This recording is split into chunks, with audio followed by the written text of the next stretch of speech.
할렐루야! 오늘은 세종을, 내일은 대한민국과 온 땅에 전도와 선교의 사명을 감당하는 세종순복음 드림교회입니다.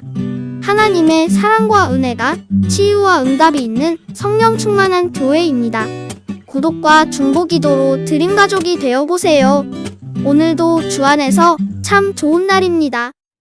오늘 저는 여러분과 함께 고린도전서 3장 3절로부터 하나님 말씀을 같이 읽고 그 뜻을 살펴보겠습니다. 고린도전서 3장 3절요.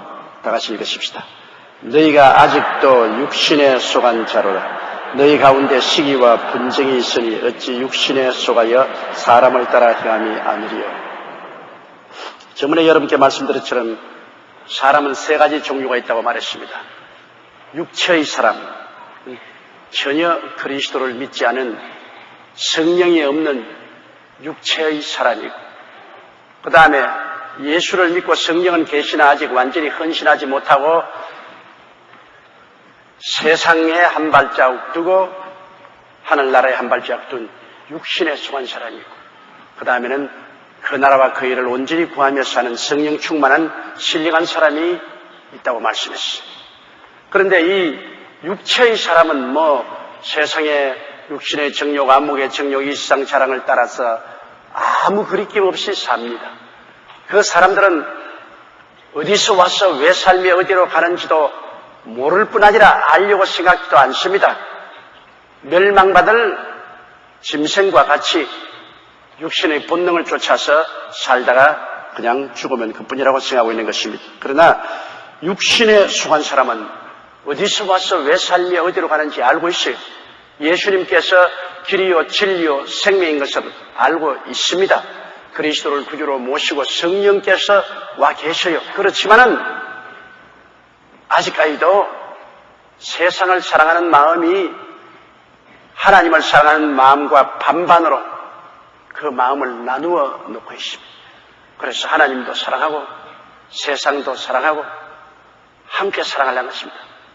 그 일이 이렇게 되니 잘 안 되죠. 옛날에 최하실 목사님이 제게 이런 이야기를 해주셨어요. 황해도에 어떤 인물 잘난 처녀가 있었는데 큰 부잣집 아들에게도 프로포즈를 받았고, 또 가사는 없으나 동경에 가서 대학을 공부하는 동경대학교 학생에게서 프로포즈를 받았는데 양손에 떡을 쥔지라 부잣집 아들도 놓기 싫고 동경대학에 다니는 이 수재도 놓기 싫고 어떻게 해야 되느냐 상당히 그 부모님이 고심을 했다는 것입니다. 그래서 그 딸에게 물었습니다. 야, 너 부잣집 아들에게 시집을 가겠느냐, 이 동경대학에 다니는 이 수재에게 시집을 가니까 간단하다고. 밥은 부잣집에 가서 먹고 자기는 수재집에서 자고 둘 다 가시겠다고. 아까우니까 한 사람도 놓치지 싶지 않다고. 이론상으로는 될 것 같아도 실제는 그렇게 되지 않습니다. 어떻게 부잣집에서 가서 밥만 먹고 자기는 수재에게 가서 잠을 잘 수 있습니까? 오늘날 세상도 사랑하면서 하나님도 사랑하고 둘 같이 적당히 섞어서 살아보자. 그 이론상으로 될 것 같지만은 실제는 되지 않습니다. 왜냐하면 세상에는 마귀가 우는 사자같이 두루다니며 삼결자를 찾기 때문에 일단 세상에 발을 넣어놓으면 그 바지가랑이를 잡고 힘껏 잡아 당깁니다. 교회는 성령께서 또 그 다른 바지가랑이를 잡고 힘껏 잡아 당깁니다. 찢어지는 거예요. 마음에 평화가 절대로 없습니다. 굉장한 번뇌가 사무칩니다. 세상에 있을 동안에도 마음의 양심의 가책으로 고통을 당하고, 또 교회에 와서 하나님을 섬길 때도 불안전하기 때문에 마음의 고통이 격심한 것입니다. 마음의 평화가 없어요. 오늘 세상과 하나님을 겸하여 섬기려고 할 때 마음속에 평안과 기쁨이 사라져버리고 마는 것입니다. 육신에 속한 사람은 마음에 기쁨이 없어요. 자기 스스로 마음속에 분쟁이 있기 때문에 마음에 갈등이 있는 사람이 어느 곳에 가나 문제의 소지가 됩니다. 자기 마음이 평안한 사람은 다른 데 가도 평안해요. 마음에 불안한 사람은 어떤 모임에 가도 불안할 때입니다. 제가 기독교에 대한 하나님의 성회 총회장을 10년 동안 했는데, 젊은 시절에. 그때 가만히 보면요, 총회에서 와서 제일 난동을 부리고 고함을 치는 사람들이 누구냐? 목회에 실패한 사람들입니다. 목회 성공해서 교회가 잘 돼가고 교인 수가 많은 목사들은 자기 마음이 편안하기 때문에 아주 긍정적이고 적극적이고 건설적으로 말을 하고 총회에 와서 난동을 부리지 않아요. 그러나 교회 교인도 없고 목회도 안 되고 아주 마음에 굉장히 불안하고 고통스러운 사람은 사사건건이 총회에 와서 고함을 치고 주먹을 휘두르고 입에 거품을 물고 부르짖고 난동을 부렸어. 정말 그런 분들 때문에 고통을 많이 당했어요. 그런데 언제나 사람들 보면 끼리끼리 모인다고, 까마귀는 까마귀, 참새는 참새끼리 모입니다. 그 불평한 사람은 불평한 사람끼리 모여요. 제가 어찌한지 총회 때 방을 배정하기를 실패하는 사람이 성공한 사람에게 같이 방에 지나면서 성공을 좀 배우게 하려고 방을 배정할 때 성공한 목사님이 계시는 호텔 방에 실패한 사람들을 같이 넣었어요. 이렇게 일부러 그렇게 넣었는데 하룻밤 지나고 나니까 다 바꿔가지고서 성공한 목사는 성공한 목사끼리 더 앉아있고 실패한 사람은 실패한 사람끼리 모여 앉으세요. 그 성공한 사람은 점점 성공에 대한 이야기를 서로 해서 서로 격려해서 꿈을 가지고 믿음을 가지고 소망을 가지고 아주 놀라운 은혜를 받고 가는데, 실패한 사람은 실패한 길에 모여서 내내 원망하고 불평하고 탄식하고 죽일 놈 살릴 놈 하다가 아주 마음이 황폐하게 되어서 돌아가게 되는 것입니다. 사람은 끼리끼리 모입니다, 여러분. 그리고 사람은 자기가 누구와 함께 모이는가가 굉장히 인생에 영향력을 미칩니다. 결혼 생활도 그렇잖아요. 아내가 비관적이고 부정적이고 언제나 원망 불평을 하면은 아무리 훌륭한 남편도 그 아내가 살다가는 박살이 납니다. 잠언서에는 아주 불평을 많이 하는 아내와 사는 큰 집에 고기를 먹고 사는 것보다는 광야에 오두막 짓고 혼자 사는 것이 좋다, 그렇게 말했습니다. 언제나 원망, 불평, 탄식하고 비관하고 부정적인 말을 하는 아내를 데리고 사는 남편은 자연적으로 그 아내로 말미암아 서서히 인생이 저물어 갑니다. 원망, 불평, 탄식, 파괴적인 마음이 그를 먹어들어가는 것입니다. 그러나 남편이 여간 인생을 부정적으로 보고 비관적으로 보더라도 부인이 낙관적이고 긍정적이고 적극적이고 소망찬 그런 삶의 태도를 가지고 자꾸 집에 오면 남편을 격려합니다. 낙관적인 인생 태도로, 긍정적인 태도로, 그리고 희망적인 말을 하고 하면 그 부정적인 남편도 서서히 변화가 되어서 나중에 새 사람이 되는 것입니다. 우리가 누구와 함께 있느냐가 굉장히 중요한 것입니다. 전에도 말했지만 많은 주의 종들이 저기 와서 그런 질문을 해요. 왜 여의도 순복음교회 출신들은 큰 도시에 가도 제일 큰 교회를 짓고 작은 도시에 가도 제일 큰 교회를 짓고 왜 어느 곳에 가나 크게 목회 성공을 하는데 그 이유가 어디냐? 그것은 우리 여의도 순복음교회라는 큰 교회에 있으면서 보는 것과 듣는 것과 느끼는 것과 말하는 것이 언제나 성공적인 목회를 하는 분위기 속에서 자랐기 때문에 그 생활 속에 그러한 분위기가 무르익어 들어가서 그도 큰 목회를 할 수 있는 그릇으로 성장한 것입니다. 사실은 이런 분위기에서 일한다는 것은 굉장한 플러스 요인이 있습니다. 자기도 모르는 사이에 물이 들거든요. 큰 교회에 물이 듭니다. 큰 교회가 이루어져 가는 데는 그 무엇인지 특별한 것이 있습니다. 뭐라고 꼬집어 말 못해도 그 점이 있어요.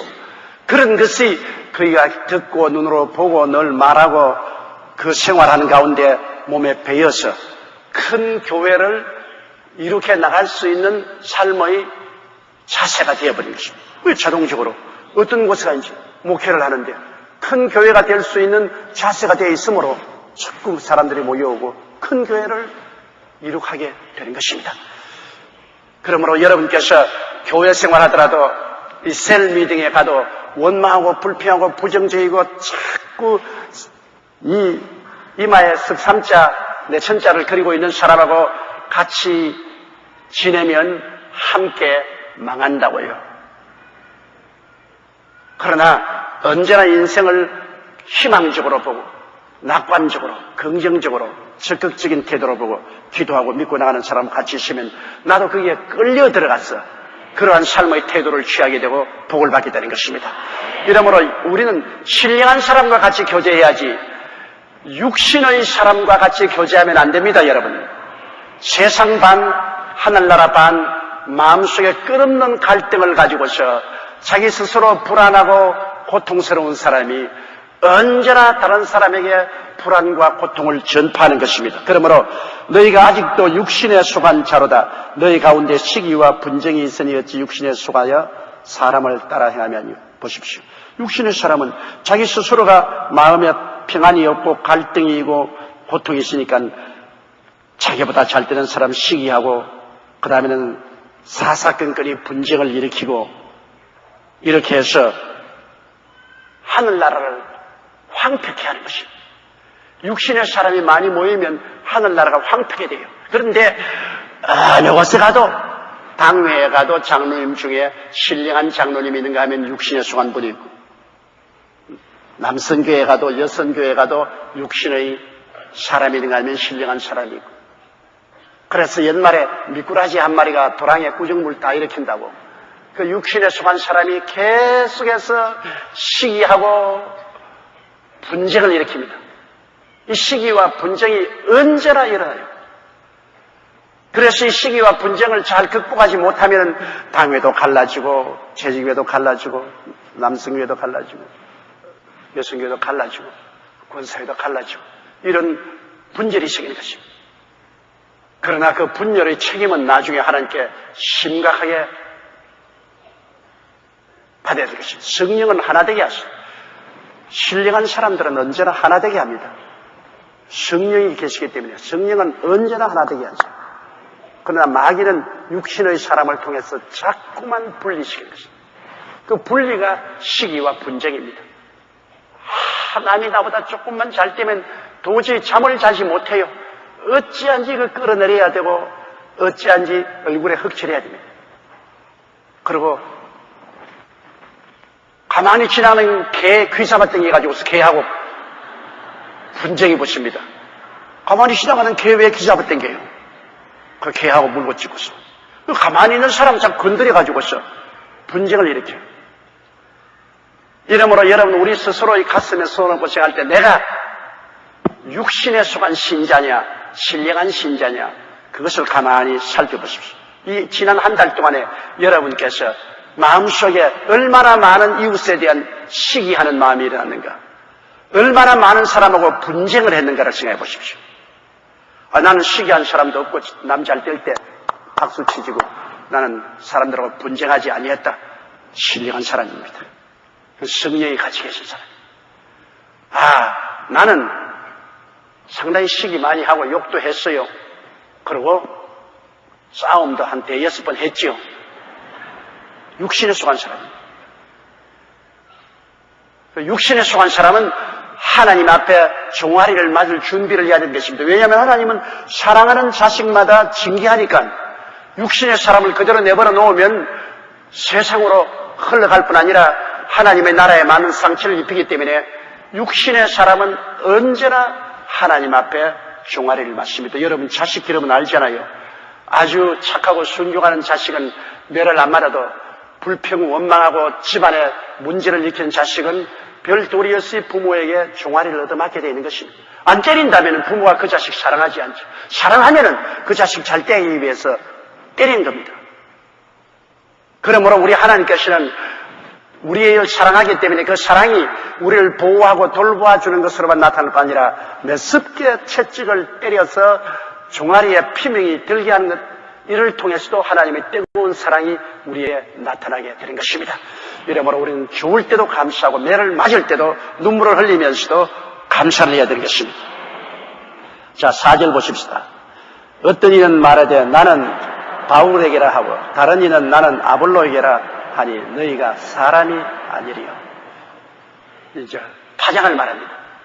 고린도 교회에 바울이 개척을 했는데 바울이 개척을 하고 난 다음 떠난 이후에 아볼로가 와서 교회를 양육했습니다. 그래서 성도들이 야, 나는 바울이 왔을 때 그때 구원을 받고 설교를 듣고 은혜를 받았으니 나는 바울파다. 그럼 다른 사람 나는 아볼로가 와서 그게 은혜를 굉장히 받고 아볼로에게 축복을 받았으므로 나는 아볼로파다. 그래서 또 되게 수장이 있어요. 바울파 두목이 있고 아볼로파 두목이 있어서 그래서 자기 그룹을 형성해가지고 교회가 쫙 갈라집니다. 나는 바울파다. 나는 아볼로파다. 이것은 결코 성령의 역사가 아닙니다. 왜냐? 교회는 예수파밖에 없습니다, 여러분. 어디에 바울파가 있고 아볼로파가 있습니까? 예수파밖에 없죠. 사람이 영광을 받으면 큰일 납니다. 사람은 아무리 자기가 훌륭하다고 해도 하나님 앞에 스스로 설 수 없는 죄인입니다. 우리의 자랑은 예수 그리스도만 모시고 자랑해야지 사람을 자랑했다가는 큰일 나는 것입니다. 언제나 여러분 자기를 내세우는 것은 그건 마귀가 하는 역사입니다. 원래 사탄이 루시퍼라고 계명성으로 하나님이 지은 천사 중에 제일 업등가는 천사였습니다. 하나님의 영광을 지키는 덮는 그룹이었습니다. 그룹 천사였습니다.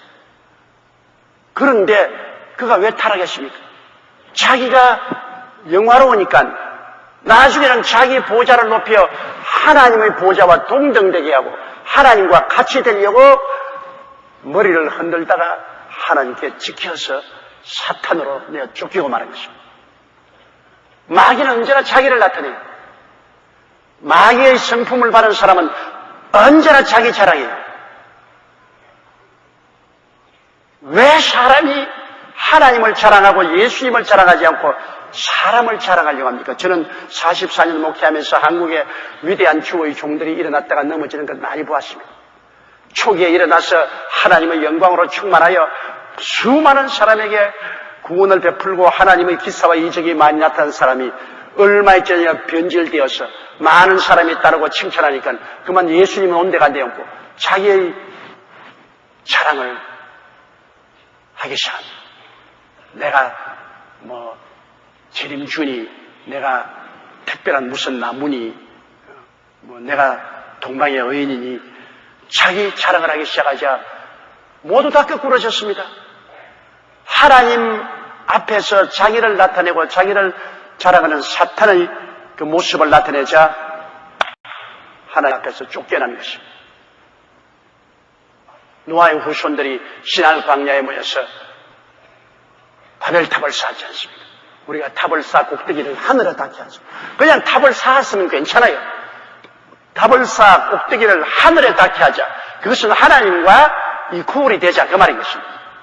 그리고 하나님께서 내려오셔서 그들에게 언어를 혼잡케 해서 흩어지게 하고 탑 쌓는 것을 중지시킨 것입니다. 교만은 패망의 선봉이요 교만한 마음은 넘어짐의 앞잡이가 되는 것입니다. 그러므로 어떠한 일이 있어도 자기 자랑은 하지 말아야 됩니다. 어떠한 일이 있어도 하나님을 자랑하고 예수 그리스도에게 모든 영광을 드려요. 은혜는 여러분 바울을 통해서 받았어요. 아볼로를 통해서 받았어요. 그러나 바울과 아볼로는 하나님의 심부름꾼이요 무섬이지. 그저 고맙게 생각하죠. 바울이 수고했으니 고맙다. 아볼로가 수고했으니 고맙다. 그러나 찬양과 영광은 하나님께 돌린다. 고맙게는 생각해야 돼요. 왜냐하면 바울이 와서 고린도에 와서 목숨을 바쳐서 복음을 증거했고 또 아볼로는 와서 있는 힘을 다해서 양육했으니까 그들의 수고에 고마운 마음은 표시해야죠. 저는 저희 마음속에 항상 우리 최자실 목사님, 존 허스턴 목사님에 대한 고마움이 끝이지 않습니다. 제가 1958년도에 불광동에 개척한 가장 근본적인 동기가 최자실 목사님 때문에 한 것입니다. 취하실 목사님이 먼저 거기 가서 교회를 개척하고 어린아이들에게 콧물 닦아주고 머리에 이 잡아주고 그리고 그들에게 찬송 가르치고 하고 있을 때 제가 그것을 가보고 너무 불쌍해서 어디 좀 도와주겠다고 시작을 했는데 저는 아무 돈도 없지 않아요. 그러나 우리 취하실 목사님은 상당히 부자로 살다가 망해서 그 다음 주의 종이 되기 때문에 부잣집 남은 거 3년간 나가지 않아요. 그래서 최 목사님이 뭐 반지도 팔고 뭐 금은 보화도 팔고 해가 그래서 천막도 사고 뭐 필요한 것도 좀 구비해서 천막교회를 지어서 그래서 복음을 전가한 것이 저희 목회의 시작입니다. 아마 취하실 목사님이 그런 언덕이 되어주지 못했었으면 저는 결코 목회를 못했을 것입니다. 왜냐하면 나는 아무것도 없는 빈털터리였으니까요. 우리가 의지할 데가 없었어요. 그러므로 늘 감사하게 생각하고 존 허스턴 목사님이 미국에서 오셔서 저와 함께 목회를 하면서 서러분에 나와서 하나님 사업을 하도록 물심양면으로 도와주었기 때문에 그들의 은혜에 늘 감사하죠. 그러나 나는 취하실 파다, 나는 존 허스턴 파다 그런 말 안 하지 않아요. 나는 예수파지. 취하실 목사님이 저런 것도 예수님이고 존 허스턴 목사님이 저런 것도 예수님이기 때문에 나는 예수님 파지 취하실 목사파나 존 허스턴 목사파는 아닌 것입니다. 그들에게 감사를 해요. 난 최 목사님에게 그 은혜를 보답하겠다는 생각이 늘 마음에 있고 또 존 허스턴 목사님에게도 그런 마음을 가지고서 늘 감사하게 생각합니다만 그러나 그들은 그리스도의 종으로 일했지 절대로 명예와 영광을 취해서는 안 될 것입니다. 5절요. 그런즉 아볼로는 무엇이며 바울은 무엇이뇨 저희는 주께서 각각 주신 대로 너희로 하여금 믿게 한 사역자들이니라. 그 말 맞았죠. 아볼로는 누구고 바울은 누구냐? 하나님의 종이요 시종이요 모섬이요 일꾼입니다. 상전은 하나님이세요. 우리 상전은 하나님이에요. 하나님의 상전을 모시고 있는 종이요 시종이요 모섬이요 일꾼인 것입니다. 상전을 우리가 섬기고 감사하지 상전의 심부름하는 모섬이요 일꾼 보고서 우리가 칭찬하거나 박수치진 않습니다. 넌 수고했지. 수고한 것에 대해서 고맙게 느끼죠. 그리고 하나님께서는 상전으로서 종이요 시종이요 모섬이요 일꾼인 우리들에게 각각 은사를 따로 주는 것입니다.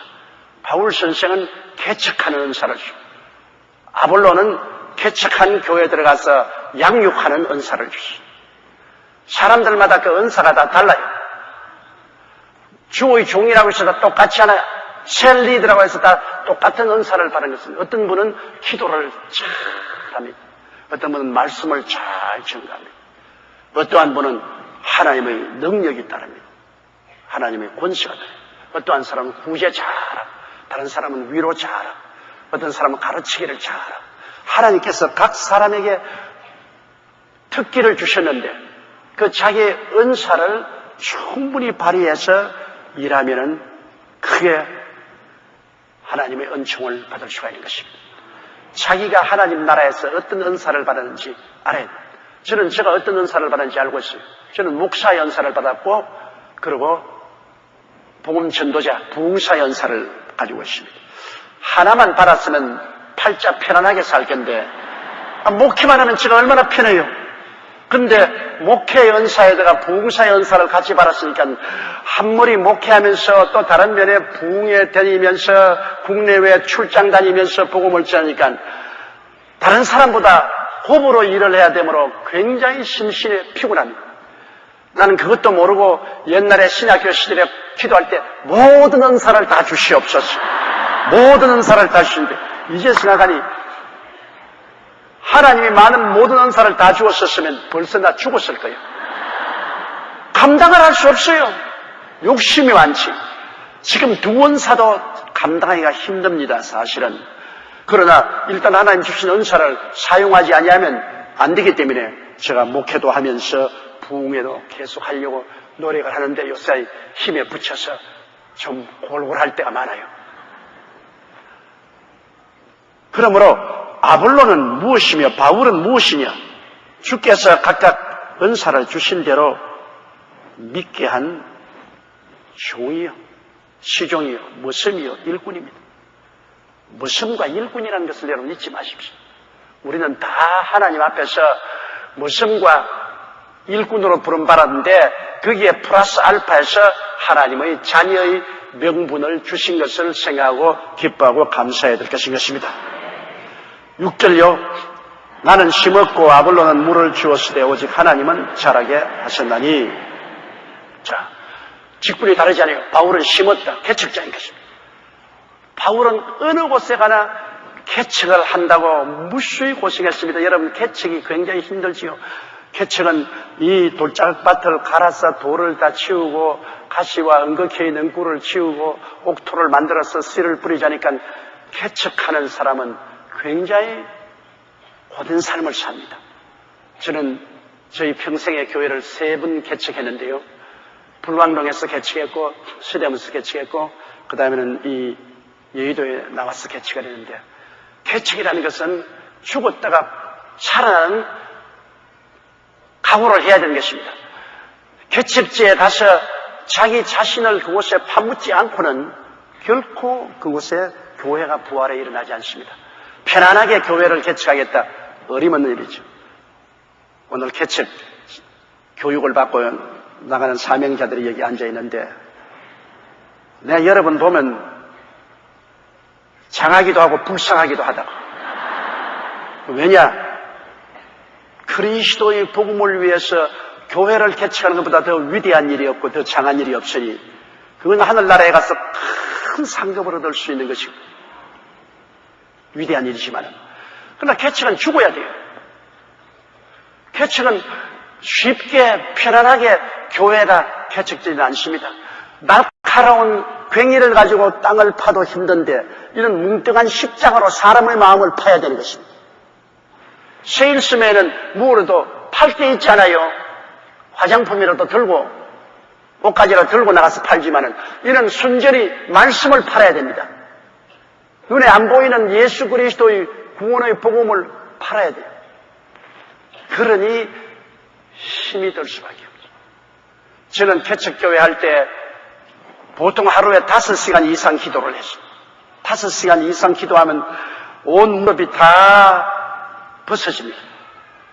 몸 전체가 몽둥이로 얻어맞은 것 같을 정도로 애통하고 간절히 기도를 드립니다. 그렇게 하지 않고는 개척이 안 돼요. 그리고 그 다음에는 헌금을 모아서 교회를 세우는 동안에 얼마나 애타고 고통스럽고 좌절될 때가 많은지 이루 형언할 수 없습니다. 전 여의도 순복음교회 지을 때는 저 가운데 저기 앉아가지고서 몇 번이고 별이 충충한 하늘을 바라보고 교회는 못 짓고 농물이 뚝뚝 떨어지는 이 철구조물 밑에서 하나님, 철구조물이 무너져서 나를 장사지내 주십시오. 이 상대 어찌할 수 없으니 이 자리에서 내가 죽게 하여 주십시오. 목사가 자살하면은 지옥 갈 것이고 또 시문에 나고 좋지 않을 것인데 교회가 무너져서 자연히 죽으면은 그거는 천당도 가고 나쁜 욕도 안 해도 먹을 것이니 주님 이 철골을 내 위에 무너지게 해주시옵소서. 그런 기도를 많이 했어요. 너무 답답하니까 하나님께 이제 떼쓰는 거지요. 날 죽이세요. 날 죽여. 그런 때를 쓰는데 그걸 점잖하게 때를 쓰자니까 하나님 철골이 내 위에 떨어져서 무너지게 하여 주옵소서. 그러고 물었습니다. 그런 죽음의 고통이 있기 전에는 부활은 없습니다. 예수님이 십자가에 못 박여 몸짓고 피 흘려 죽으시고 무덤에 들어간 연후에 부활이 있었지 않습니까? 하나님의 사업이란 적은 사업은 적게 죽고 많은 사업은 많이 죽어야 됩니다.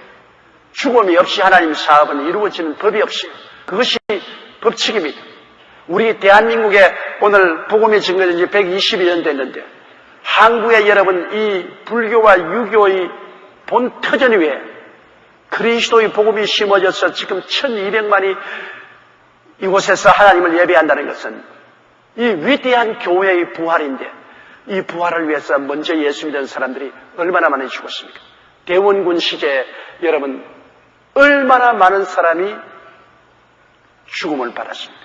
우리 앞에 보이는 한강 건너 절두산, 저기만 해도 3,000여 명이 저기에서 목이 잘려. 수많은 우리 선조들이 그리스도의 복음 때문에 순교를 당하고 유배를 가고 감옥에 들어가고 고통을 겪어서 죽었기 때문에 그 부활로 우리가 오늘날 이렇게 예수를 많이 믿게 된 것입니다. 여러분은 우리 선조들의 순교의 꽃으로 피어난 것입니다. 그러니 여러분 우리가 참 너무나 고맙게 생각해야 돼요. 만약 우리 선조들이 그렇게 안 했으면 우리가 그렇게 죽어야 돼요. 그 고통 당해야 돼요. 그런데 우리 선조들이 우리를 위해서 그들이 피를 흘려주시기 때문에 그 피 흘린 곳에 피어난 부활의 꽃이 오늘날 한국 교회요, 한국 성도 여러분인 것입니다. 이러므로 그리스도의 사업이란 결코 평탄하지 않습니다. 이것은 마귀가 점령한 세상 속에 들어와서 하늘나라를 세우는 것이기 때문에 마귀와 그 싸움이 그렇게 쉬운 싸움이 아닙니다. 물론 예수 그리스도께서 십자가에서 죽으셨다 부활하심으로 마귀의 정사와 권세, 무장을 해제시켰지만 그래도 아직까지도 마귀는 강하게 이 세상을 자기 것으로 주장하고 있습니다. 그렇기 때문에 우리가 목숨을 바쳐서 들어가서 투쟁하지 않고는 마귀의 진을 회파하고 하늘나라를 세울 수가 없습니다. 그런데 바울은 언제나 그리스도의 교회를 심기 위해서 그 기초를 만들었기 때문에 많이 매도 맞고 감옥에도 많이 들어가고 많은 고통을 당했습니다. 바울이 세운 모든 고린도 교회나 그렇지 않으면 데살로니가 교회나 에베소나 빌립보나 골로새나 모두 다 바울의 무덤입니다. 바울이 그것을 죽었어요. 그 죽음의 고통을 통해서 그가 고난을 걸머쳤기 때문에 그 뒤에 부활의 꽃으로서 그 교회들이 세워진 것입니다. 개척교회라는 것은 그렇게 힘든 것입니다.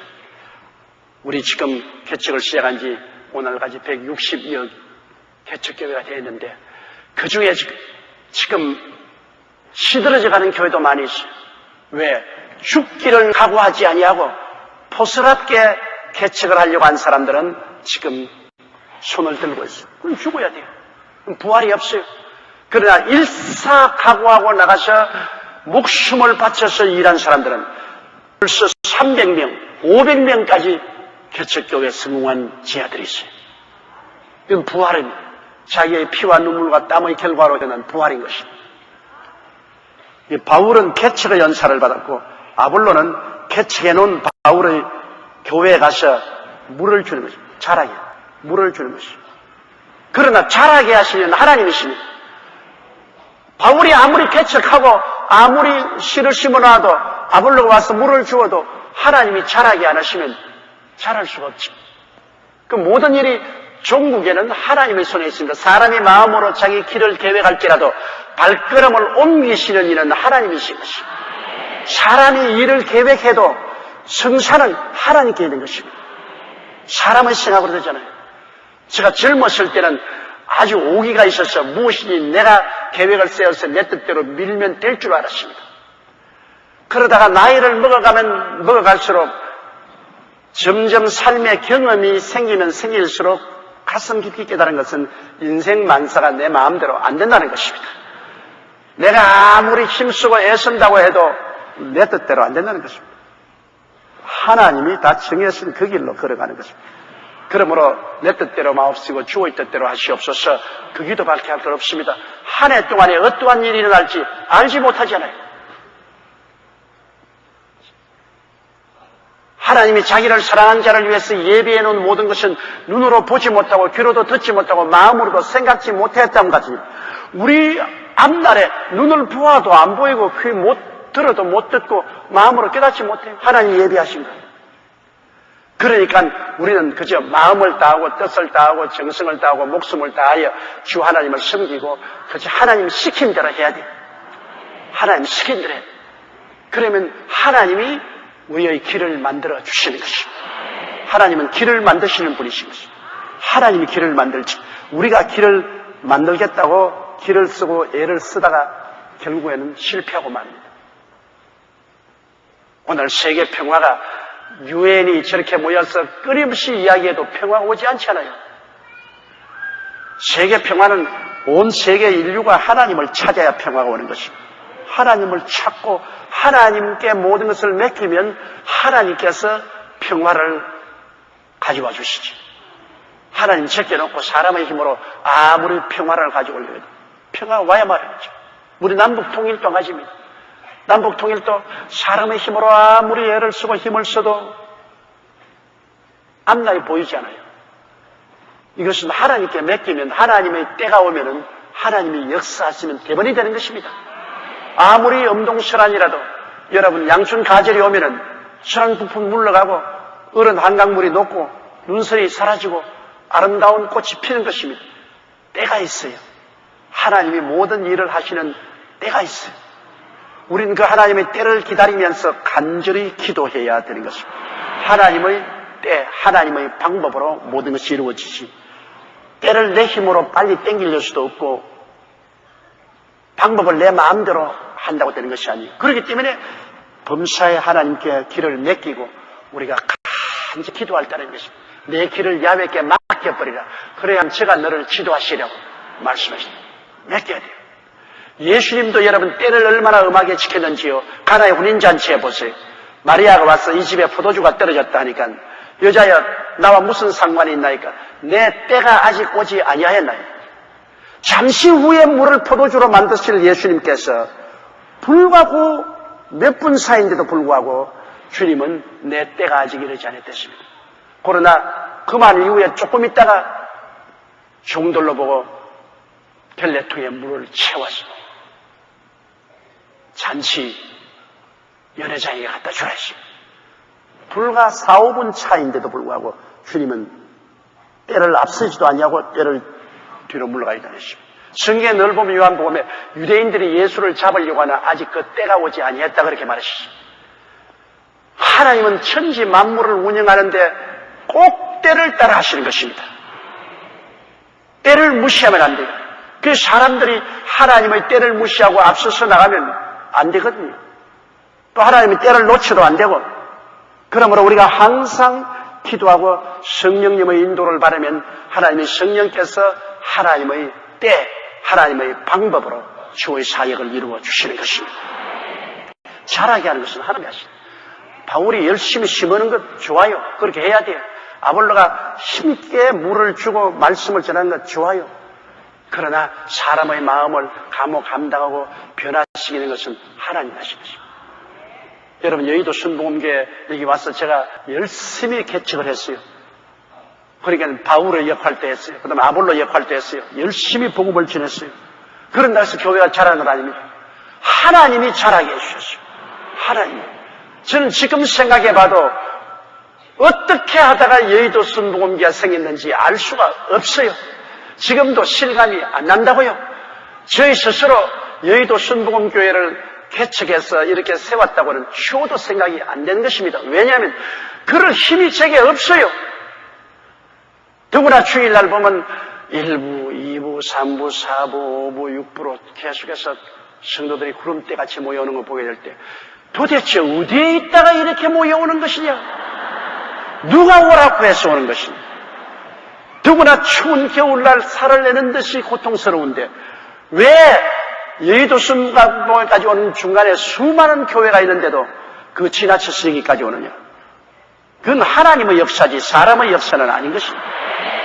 그러므로 여의도 순복음교회를 오늘 여의도 순복음교회로 만든 것은 하나님이 하신 일이지 내가 한 일은 아닙니다. 나는 하나님이 주신 은사대로 열심히 심었고 열심히 물을 주었죠. 그러나 그렇게 안 하는 사람 누가 있어요? 교회를 하는 목사들은 다 열심히 심고 물 다 줘요. 그런데 자라게 하신 하나님이라. 하나님이 세계 최대 교회를 자라게 하시는데 왜 그러는지 그건 몰라요. 상전이 알지 종인 내가 어떻게 상전이 뜻을 알아요. 하나님이 주권적인 의지 가운데서 하나님이 내가 여의도에 큰 교회를 세워보겠다고 작정하시고 하나님이 자라게 했어요. 그러니 교회에 와서 씨를 뿌리는 것마다 씨가 상이 나고 물을 주는 곳마다 성장해서 열매를 맺으니 그 기가 막히지 않습니까? 하나님의 역사. 주의 사업만큼 하나님이 역사하지 않고는 절대로 되지 않은 사업은 없습니다. 그렇기 때문에 주의 종이 큰 소리 절대 하면 안 돼요. 내가 열심히 개척하고 내가 열심히 기도하고 내가 열심히 설교해서 내가 큰 교회를 세웠다. 내가 나오면 그는 벌써 박살났습니다. 내가가 어디 있어요? 그게 내가 들어설 곳은 아무것도 없습니다. 모든 것은 하나님이 잘하게 해주신 것입니다. 교회라는 것은 여러분 참 몰인정할 수 있습니다. 여러분 오늘 우리 교회 나왔다가 내일 다른 교회로 나갈 수 있어요. 교회는 여러분을 묶어 놓을 수 있는 강제력이 전혀 없습니다. 이건 나라도 아니고 경찰도 없고 군대도 없어요. 여러분 보고 강제로 끌어내올 아무런 힘도 없고 그러한 권리도 없어요. 이것은 오직 자발적으로 여러분이 교회에 나오시는 것입니다. 자발적으로 수요일 날도 나오고 금요 토요일 날도 나오고 새벽기도도 나오시고 주일 날도 교회에 나오셔서 예배를 드리는 건 여러분 전부 자발적으로 하는 것입니다. 자발적으로 한다는 것은 뭐냐? 하나님의 성령이 여러분 속에서 역사하사 여러분을 인도해 오시는 것을 말하는 것입니다. 사람의 힘으로 할 수 없는 거죠. 이러므로 성령의 역사가 끝나면 어떤 교회라도 그날로부터 완전히 황폐화될 수 있습니다. 성령이 끌지 아니하면 그로부터 황폐화됩니다. 그로부터 끝나고 말아요. 그러므로 교회라는 것은 첫째도 성령이요, 둘째도 성령이요, 셋째도 성령께 의지해야 되는 것입니다. 성령 보혜사, 추수꾼의 주인이 사람들을 끌어서 그리스도의 복음을 들어서 구원받게 하고 자라게 하지 아니하면 사람의 힘으로는 절대 아닌 것입니다. 성령 운동하지 않고 하는 나라가 왕성하게 되질 않아요. 성령을 무시하고 인간의 신학이나 인간의 철학이나 인간의 과학을 가지고서 대체해 보려고 신신학자나 현대주의자들이 과거에 노력을 했으면 그를 통해서 여러분 독일 교회 보십시오. 다 죽었지 않습니까? 독일의 현대주의나 신신학자들이 성령을 내어 쫓아버리고 거기에 인간의 신신학과 철학과 과학을 가져와서 그 영향력으로 독일 교회가 다 죽어버리고 영국으로 건너가서 신신학이 영국 교회를 다 죽여버리고 구라파 교회가 오늘날 공동묘지가 되어 있습니다. 왜 구라파가 기독교의 본산지가 공동묘지가 되느냐? 인본주의 사상이 들어와서 성령을 쫓았기 때문인 것입니다. 성령을 내몰아쳐버리기 때문에 성령만이 심고 기르는 역사를 열매 맺게 하는 그분인데 성령의 역사 없으면 죽었잖아요. 그러나 미국 교회는 성령의 역사를 받아들였어요. 요한 웨슬레나 휘트필드가 성령의 역사를 미국에 전달해 주었고 D.L. 무디 같은 분이 성령의 역사로 미국 전국을 뒤흔들었는데 미국의 교회들은 말씀과 성령에 서있기 때문에 성령 운동을 받아들이기 때문에 오늘 저렇게 왕성하죠. 우리 한국교회가 왜 왕성합니까? 한국교회 평양에서 부흥이 일어날 때부터 성령의 운동으로 시작했기 때문에 그렇습니다. 길선주 목사나 김익두 목사나 최글런 목사님들은 모두 다 성령께 사로잡힌 분들이었습니다. 성령으로 시작했기 때문에 한국교회가 왕성해지는데 오늘날의 한국교회 인본주의가 들어와서 성령을 중심으로 서지 않냐고 인간의 신학이나 철학이나 과학이나 지식을 중심으로 움직이는 운동이 일어나면 한국교회는 다 말라버립니다. 비가 오지 않은 밭에 곡식이 다 시들어서 마른 것이 말라버리죠. 그렇기 때문에 우리 여의도 순복음교회는 제가 살아서 이곳에 목회하는 이상은 절대로 인본주의가 이 강단은 자리를 차지하지 못합니다. 사람은 아니에요. 사람은 하나님이 사용하는 머슴이요 일꾼에 불과한 것입니다. 성령의 추수꾼의 주인이 되시는 것입니다. 성령 중심으로 역사해야 돼요. 성령이 상이 나게 하고 성령이 자라게 하십니다. 성령님을 인정하고 환영하고 모시드리고 의지해야 역사가 일어나는 것입니다. 셀 리더 여러분, 오늘날 셀 시스템을 만들고 셀 리더로서의 모든 자질 양성을 위해서 교육을 많이 받고 있잖아요. 그건 교육을 받아야 돼요. 그러나 아무리 교육을 받아도 성령이 역사하지 않으면 그 교육은 아무런 소용이 없습니다. 교육은 그저 하나님이 사용할 수 있는 수단을 준비하는 것이죠. 사용하시는 성령이신데 성령이 여러분 아무리 준비해도 내가 너 안 쓰겠다 하면 무용지물입니다. 셀리더 여러분이 나는 비록 고등교육을 받지 못한 사람입니다. 나는 무식한 사람입니다. 그렇게 말할지라도 하나님의 성령이 역사하시면 무식한 사람의 말을 통해서 유식한 사람 할 수 없는 일을 다 이루어 놓고야 마는 것입니다. 성령은 흙덩어리를 금덩어리로 만듭니다. 인간은 지식과 과학으로 흙덩어리를 금덩어리로 아무리 만들려고 해도 안 되니까 흙덩어리를 이겨가지고서 금 색깔을 칠합니다. 금 색깔을 칠해요. 그럼 가짜죠. 인간이 하는 것은 흙덩어리에다가 금 색깔을 칠하지만은 성령이 오시면 진짜 흙을 금으로 만들어버리고 마는 것입니다. 이런 역사가 일어나죠. 그래서 제가 한국이나 해외에 가서 복음을 전가할 때 늘 그런 기도를 합니다. 하나님, 내가 말씀을 전하는 내 말씀은 나는 교육이 없고 무식한 사람이기 때문에 입에서 나오는 말이 흙덩이, 진흙덩이 같지만은 성령이 그것을 받아서 금덩어리로 만들어 주옵소서. 모든 사람이 받아서 복을 받고 크게 유익이 될 수 있는 금덩어리로 만들어 주시고 흙덩어리가 되지 않게 하여 주시옵소서. 그런데 저희 인생 경험을 통해서 보면은 진짜로 아주 무식하고 보잘것없는 사람이지만 그러나 항상 성령이 제가 하는 말씀과 목회를 금덩어리로 만들어 주신 것입니다. 이러므로 성령 없이는 안 되죠. 셀리더 여러분 모두 다 매일같이 성령님을 인정하고 환영하고 모시드리고 의지하고 성령으로 말미암아 사세요. 성령은 인격자이기 때문에 서로 대화가 있어야 되는 것입니다. 성령은 여러분 공기처럼 인격이 없는 비인격자가 아니에요. 지식과 감정과 의지를 가진 인격자이기 때문에 인격자는 인격자로 대접해야 역사하지 인격자를 무시하면 슬퍼지고 소멸되고 마는 것입니다. 성령은 인격자이므로 여러분 옆에 앉아 계신 분들과 꼭 같습니다. 인격자로서 여러분 소개와 계시오. 그러므로 성령님을 여러분께서 굉장히 존경하고 예배드리고 감사히 여기고 성령께 도움을 늘 청하면 성령님이 항상 여러분을 도와주셨습니다. 7절요.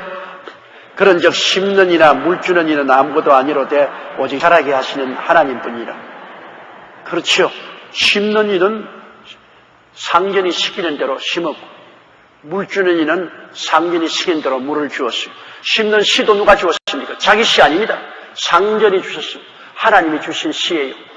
하나님이 주신 씨 가지고서 저기 심었고 물은 어디서 받았습니까? 하나님이 주시는 생명수를 받았어요. 성령의 생수를 받았어요. 지가 한 건 아무것도 없어요. 하나님이 주신 말씀을 씨앗 받아 뿌렸고 하나님이 주시는 생명의 성령의 물을 받아서 그 물을 공급했고 그러고 그 결과로 sak이 나고 자라게 하시는 하나님이 하신 것이니 칭찬과 영광은 하나님만 받을 것이지 그 심부름꾼은 나중에 하나님이 수고했다고 삭스를 주실 거예요. 수고한 사람에게 하나님이 삭스를 주실 것이죠. 그러나 소유는 아닌 것입니다. 그 곡식의 소유자는 주인인 하나님인 것입니다. 8절요. 심는 이와 물 주는 이가 일반이나 각각 자기의 일하는 대로 자기의 상을 받으리라. 보십시오. 심는 이나 물 주는 이는 일반인, 같은 노동자입니다. 너는 심으라고 하나님이 일꾼으로 불렀고 너는 물 주라고 불렀어요. 사명은 다르죠. 심기 위해서 무슨과 일꾼으로 부름을 하고 물 주기 위해서 무슨과 일꾼을 받았습니다. 다 똑같이 무슨의 일꾼입니다. 그러나 나중에 그 일한 데에 대해서 삭선 따로따로 받을 겁니다. 더 일을 잘하고 많이 했으면 더 많이 줄 것이고 일을 잘못했으면 적게 줄 것이다. 달란트에 비유가 그렇지 않습니까? 한 달란트, 두 달란트, 다섯 달란트. 각각 달란트를 다르게. 달란트라는 것은 여러분 요사이 텔레비에 나오는 탤런트가 아니고 각 사람에게 주신 은사를 말합니다. 여러분 다 달란트가 있어요. 어떠한 사람은 잠잠한 달란트가 있는 사람이 있습니다. 말 안 하고 가만히 있는 달란트. 그것도 여러분 은사입니다. 나 같은 사람은 잠잠하고 있지를 못해요.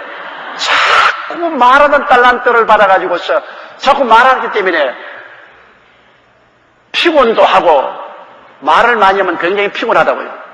그리고 자기 속에 있는 것 자꾸 다 드러내놓고 그러므로 침묵의 연사를 받은 사람은 굉장히 부럽다고요. 침묵의 연사. 나는 우리 집안에서 보면 우리 어머님은 침묵의 연사를 받으셨어요. 어머니는 항상 앉아서 듣기만 하시고 근데 우리 아버님은 말하는 달란트를 받았어요. 항상 말씀을 하시고 근데 내가 아버님을 닮아가지고서 항상 말을 하기를 줘요. 그것도 은사예요. 가만히 있는 것도 은사고 말하는 것도 은사고. 여러분 한 사람도 은사가 없는 사람 없어요. 다 달란트를 받고 있어요. 나는 아무 달란트도 없다고 하는 사람은 큰일이에요. 아니 난 침묵의 연사를 받아서 가만히 있는 것이 내 연사다. 그러면 그 침묵의 연사는 가만히 있더라도 구역 예배 출석할 의무는 있어요. 침묵으로 출석하고 교회도 와서 잠잠하게 침묵으로 예배드리고 잠잠하게 하나님 섭니다. 모든 사람에게 하나님이 주신 은사가 다 각각 있으니까 그 은사를 땅에 파묻어 놓으면 안 됩니다. 감추어 놓으면 안 돼요. 내게 무슨 은사가 있는가 보고 그 은사를 가지고 하나님을 위해서 일을 해야 돼요. 그래야 하나님께서 영광을 받으시고 나중에 주인이 돌아보니까 이 사람들이 이까지고 장사했다 했습니다. 열심히 일을 했다 그 말인 거죠. 2달란트, 4달란트, 5달란트, 10달란트를 만들었으니 당당히 나와서 주께서 주신 것 보시옵소서. 2달란트를 4달란트를 만들어서 착하고 충성된 종아. 여기에 네가 일을 많이 했다고 말하였습니다. 그 일의 퀄리티를 말했습니다. 착하고 충성된 종아.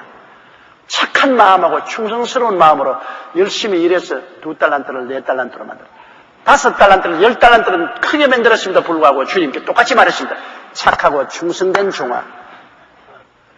적은 일에 충성했으므로 큰 것을 맺기로 했어요. 그러나 1달란트 받은 사람은 이 악하고 게으른 종아. 이 종을 바깥 어두운 데 던져 이를 갈며 고통을 당하게 하십니다. 그러므로 하나님께서 우리를 다 세상에 보내서 달란트 주실 때는 우리 몫을 하고 오라고 주신 것입니다. 아니 나는 뭐 다른 사람보다 큰 것 받은 거 없으니까 나는 안 할래. 다른 사람은 다 장미꽃이고 뭐 다리야 꽃이고 무궁화꽃인데 나는 며느리 바풀꽃이 돼가지고서 요렇게 내가 뭔 일을 하겠어. 그래도 하나님이 다 주신 달란트가 있어요. 며느리 바풀꽃은 대개 시골에 가면 묘지에서 많이 나와요. 슬퍼서 울러온 사람이 그걸 보고 위로를 받잖아요. 그런 달란트라도 있지 않아요. 오늘 이 시간에 여러분께서 가슴에 손을 얹고 한번 살펴보세요. 무엇인지 잘하는 달란트가 있습니다. 어떤 남편인지 제일 좋은 달란트를 가진 아내를 구하려면 음식 잘 만드는 달란트를 가진 아내를 구해야 돼요.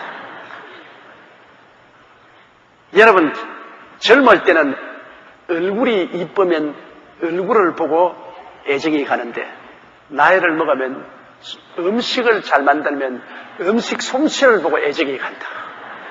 진실로 애정은 위에서부터 생겨나는 것입니다. 음식 잘 만든 부인이 제일이요. 제일. 인물은 먹고 못 살지만 음식은 먹고 살아야 돼.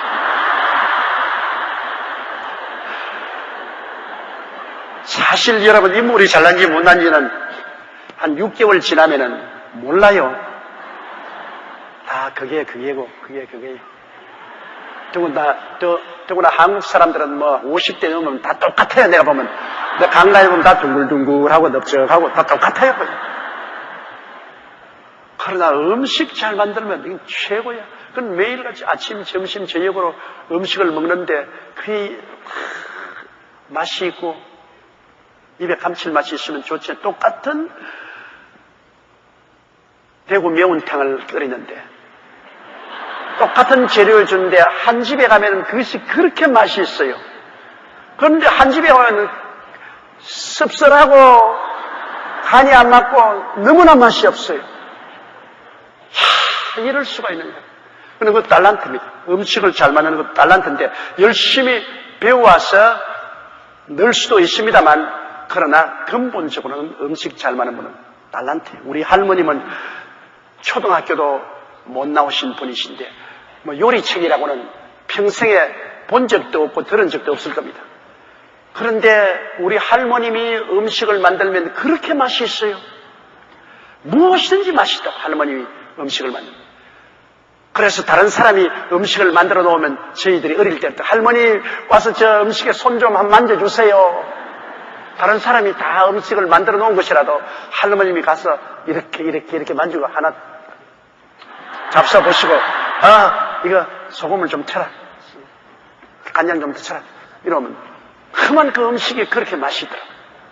그럼 우리 할머님은 달란트가 계셔요. 여러분이 모든 사람에게 달란트가 있습니다. 옷 잘 입는 달란트도 있고 음식 잘 만드는 달란트도 있고 화장 잘하는 달란트도 있고 말 잘하는 달란트도 있고 그거 다 예수를 위해서 사용을 해야 되는 것입니다. 여러분. 자기를 위해서 세상을 위해서 사용하면 그거 아무 효과가 없어요. 그리스도의 복음을 위해서 그 자기의 달란트를 사용해야 돼요. 나는 뭐 옷 잘 입는 달란트밖에 없는데요. 여러분 그러면 제일 안 믿는 사람에게 전도할 때 아주 헐무리하고 거지같이 가면은 누가 받아줘요? 잘 입은 거지는 얻어먹어도 못 입은 거지는 못 얻어먹습니다. 옷 맵시 있게 잘 입고 착 차려서 문 좀 열어주십시오. 예수 믿으시니까 아래로 살펴보고 아이고 사람 보니까 깨끗하게 옷도 입고 괜찮구나. 박대모라겠구나. 어떻게 오셨죠? 이야기 좀 하십시다. 예수님에 대한 이야기를 좀 하십시다. 열어요. 왜? 그 사람 모습이 깨끗하고 단정하고 하니까 사람에게 호감을 주지 않아요. 아무리 말 잘한다 해도 그냥 아직 옷이 그냥 다 그냥 구겨지고 남자는 수염도 안 깎고 코수염이 이렇게 나와 있고 벌써 인상이 좋지 않습니다. 그러면 벌써 싫다. 너 말 듣기 싫다. 이거 못 듣지 않잖아요. 인상이라는 것은 굉장히 중요합니다. 미리 알고 있는 사람 모르겠지만 처음 만나는 사람은 처음 딱 만날 때 도둑놈같이 생긴 사람도 있고 사기꾼까지 보이는 사람도 있고 휴다쟁이같이 보이는 사람도 있고 그러니까 인상이 얼마나 중요해요. 처음부터 자기 아주 마음에 드는 인상을 가지고 만나면 좋죠. 그러니까 그런 좋은 인상을 만드는 것도 은사 아닙니까? 우리는 모두 다 하나님이 주신 은사를 가지고서 예수 그리스도의 복음을 위해서 살자 그 말인 것입니다. 그리스도를 위해서 옷도 잘 입고 화장도 하고 그리고 건강도 하고 공부하고 음식도 잘 만들고 예수 그리스도를 위해서 하나님의 영광을 위해서 우리가 우리의 달란트를 사용하면 그 결과로 하나님께 상급이 있을 것입니다. 9절요. 우리는 하나님의 능력자들이요 너희는 하나님의 밭이요 하나님의 집이니라. 우리 성도들은 하나님 밭이요. 왜? 우리를 통해서 하나님이 열매를 맺히니까요. 사랑과 희락과 화평과 오래 참음과 자비와 양성과 충성과 온유와 절제 같은 열매도 여러분 통해서 맺는 것입니다. 그리고 많은 영혼을 구원해서 하늘나라 백성으로 삼는 것도 여러분을 통해서 주님이 전도하여서 열매 맺게 됩니다. 여러분은 하나님의 열매 맺는 밭인 것입니다. 우리 아버지는 농부요. 그리고 예수 그리스도는 바로 우리의 포도나무요. 여러분은 예수 그리스도가 복음을 전가하는 밭이요 포도나무의 가지요. 이러므로 하나님은 우리를 통해서 역사하는 것입니다. 우리 성도들이 바로 하나님 밭. 또 우리가 하나님이 그한 집입니다. 하나님 성령이 어디 계십니까? 옛날에는 성막에 계시고 다음에는 솔로몬 성전에 계셨지만은 오늘날에 와서 하나님은 너희는 하나님이 성령이 거하시는 전이라고 말씀하는 것입니다. 그러므로 우리 한 사람 속에도 하나님의 성령이 거하시고 우리가 집단으로 모인 교회는 교회 성전으로서 성령이 계시고 내 개인은 개인 심령 천국이고 교회는 교회 천국입니다. 내 속에 개인적으로 성령이 와 계시고 집단적으로 모였을 때는 이 교회 집단 속에 하나님의 성령이 와서 계실 것입니다. 성령에는 사람을 그냥 사람이라고 말할 때 사람은 그릇이라고 말합니다. 그릇이라는 것은 여러분 빈 그릇으로 있으면 안 돼요. 그릇은 뭘 담아야 돼요. 국을 담든지 밥을 담든지 반찬을 담지 않아요. 우리는 그릇입니다. 무슨 그릇이냐? 성령을 담아놓는 그릇인 것입니다. 또 성전이라고 하십니다. 성전은 하나님이 들어와 계신 것이 성전입니다. 하나님이 안 들어와 있으면 귀신이 들어와 있죠. 텅 빈 그릇 성전은 없습니다. 성전이라는 것은 하나님의 영이 와 계시든지 안 그러면 귀신이 와 있든지 둘 중에 하나예요. 근데 우리 이 몸은 성전인데 하나님의 성령이 와 계시잖아요. 이러므로 우리는 하나님이 열매 맺게 하는 밭이요. 또 하나님이 와서 거하시는 집인 것입니다. 그러니 하나님께서는 우리가 너무나 중요한 것입니다. 여러분 없이는 하나님이 일을 안 하실 뿐 아니라 하실 수가 없지요. 밭이 없는데 농부가 아무리 곡식을 거둘려도 거둘 수 없지 않아요. 하나님 여러분 필요합니다. 여러분이 밭이니까. 그리고 하나님은 이 땅에 와서 거하려고 하셔도 하나님이 계실 전이 필요하지 않아요. 여러분이 하나님 성전이요. 하나님이 여러분 통해서 이 땅에 와서 거하시는 것이요. 하나님은 구만리 장천 멀리 계신 것이 아니라 바로 여러분과 같이 계셔서 여러분 가정에서 여러분 일터에서 여러분 생활하는 곳에 그곳에 하나님이 임재하여 계신 것이요.